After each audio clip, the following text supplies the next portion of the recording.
The SECs have two catches on either side here, so I'll just bring that up.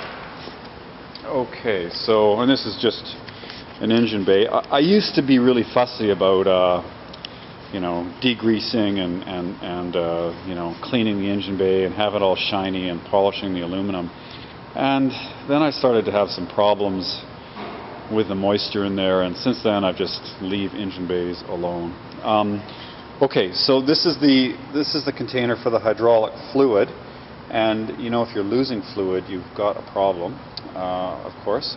The power steering pump is right there, and these leak. They just about all sweat a little bit, you know, if there's any more than just a little bit of wetness, it needs to be replaced, and that's, you know, that's not a cheap job. Also, the steering boxes in these too will do the same thing, and you can almost count on doing the steering box. It's a $500 or $600 bill, and they just about all need it. So these are Bosch CIS injections.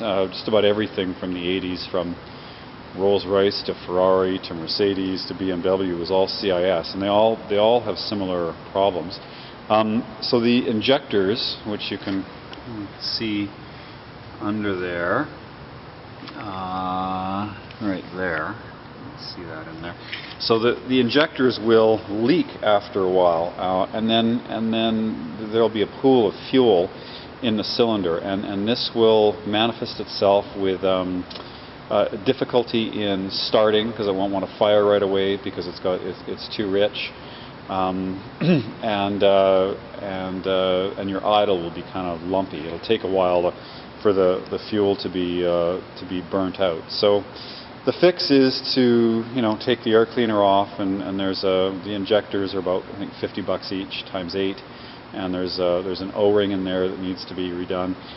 It's a little tricky because, you know, of the alloy head and the steel fastener. So it's easy to strip the heads of these fasteners, these hex keys, when you take it out, and then you've got a big problem. So, you know, what you need to do is give them a really hard tap to try to break the seal and then take them out. So you need to be careful with those to not strip them. But injectors on a car 25 years old, any CIS, probably needs to be done. These wires, you know, after about 20 years, they're extremely high quality and expensive, but I would replace those too. These are new. They're probably about $600 just for the spark plug wires. And the distributor cap and the rotor here, again, extremely high quality, but these don't show up on the Mercedes-Benz maintenance schedules, so they tend to get forgotten about. And if you take this cap off, you know, this one's new, but if you took it off, you're likely to see some buildup, corrosion, and so on the points where the rotor spins around. So the distributor cap's a few $100, and the rotor is about $75, and you know, the wires are about $600, and the injectors and the seals and so on are $50 and $60, and all of that really should get replaced after 20 years. So you know, you can see how a bargain car might not be that much of a bargain anymore once you start adding it all up. So, and I find that when you get these cars, just do all that stuff, because you'll just save yourself a whole bunch of trouble. Something else on these cars is this is the bare radiator, and it's got a weak point at the neck here. So you can get all excited about maintaining your 560 Mercedes and go change all the hoses and tighten this again and get about 10 kilometers, and then poof, the thing breaks right there, and then you're not going anywhere. And you need a new radiator, and a radiator is about $600. So you can almost count on that happening after 20 years or something as well. Okay, so you got your ABS pump right there, and something, actually going back to the engine, there's something these can it can be a little bit of valve train noise, and if you kind of stick your listen carefully on the side of the engine on both sides. The good cars will be really quiet, and the cars with some valve train wear will have a noticeable ticking. And a valve job is about $5,000. So if the car is ticking loudly on one side or both sides, you're probably looking at a valve job. So, and these cars have the double row timing chain, which is good, which is a lot better than the single row. But there is an argument that at about 160,000 kilometers or something like that, you should replace that timing chain. The chain itself, I think, is extremely durable, but it's a hydraulic tensioner on it. So that means to take up the slack in the timing chain, you've got a hydraulic kind of ram that pushes on the chain, and there are these vinyl kind of runners that press up against the chain, or Teflon, I guess. And after 20 years, those get really brittle, and then they can break.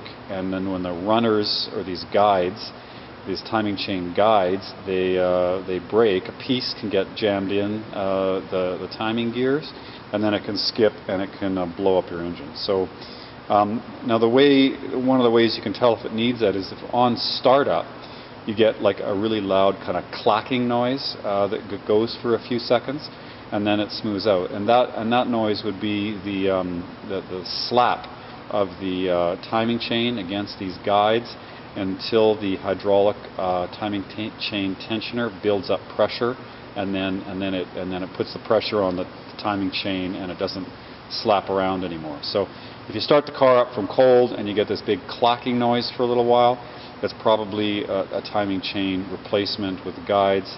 We call that about $1,500 on this car. The lights on this car, you can see they can kind of fade a little bit. The North American lights were kind of pathetic. You can get Euro lights and even xenons, and you can get them for $400 or $500 for a set with a one-piece Euro lights off of eBay, and then maybe another $500 or $600 to install them. So that's something I'm gonna do on this car as well. The hood pad, helps to keep the engine noise out of the cabin. After 20 years of heat, it starts to crumble a little bit, and you can see this one starting to go. And I don't think they're that expensive, a few hundred dollars or so. And then that gets you a new hood pad. What else on the car? I love the fact that it has a dual firewall, and so you've got one firewall here that separates the engine, and then all the electronics are kept dry and safe in there. So it's a terrific design. And this piece here, it's a fuse. I actually forget. It's kind of embarrassed, but I actually forget what it does.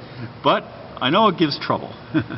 So if you've got some electrical problems and the car won't run, I would check this 10 amp fuse there, because this little bit here gives trouble. It's about $100 to replace it. So have a look at that if your car won't run.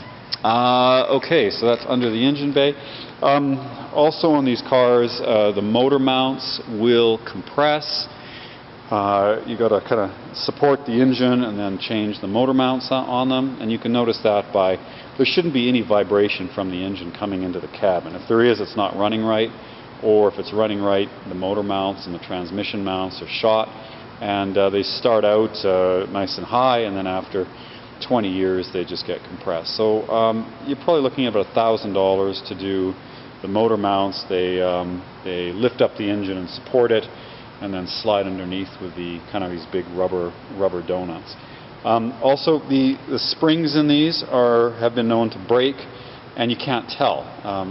They'll break off like close to the top or the bottom, and it won't be immediately obvious, but your handling will obviously suffer, and your ride height will change a little bit. So it's not uncommon to redo front springs on the car, and that's another $1,000. So if you're getting the idea that you can get $1 in $2,000 to death on these cars, you're right. I've never met an 80s Benz that I didn't spend at least $10,000 on. So just keep that in mind.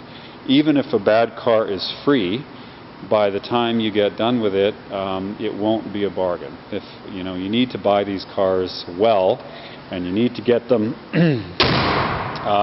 well looked after. And if you don't start with a clean body and a clean interior and clean wood, you're still going to spend all that money, and you're not going to have anything at the end of it. If you start out with a great car, great paint, great wood, great glass, everything else, great trim, you can spend all the money improving it, and then you won't have to touch the car for a while. So generally what I try to do is kind of do everything at the beginning, because the previous owners probably haven't. Spend my 10 grand or whatever, and then usually the car just needs an annual service, and you've got a beautifully running and working car that you don't have to worry about. But you need to spend the money.